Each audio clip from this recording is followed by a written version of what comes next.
Have you ever tried uploading a file to cloud storage or sending it to a friend and then file size too large? Yeah, that's pretty annoying.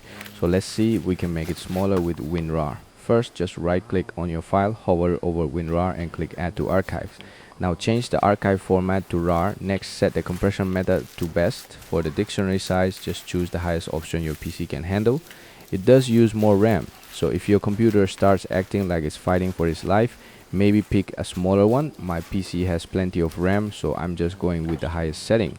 After that, check Create Solid Archive. Now just hit OK, and that's it. Time to sit back and let WinRAR do its thing.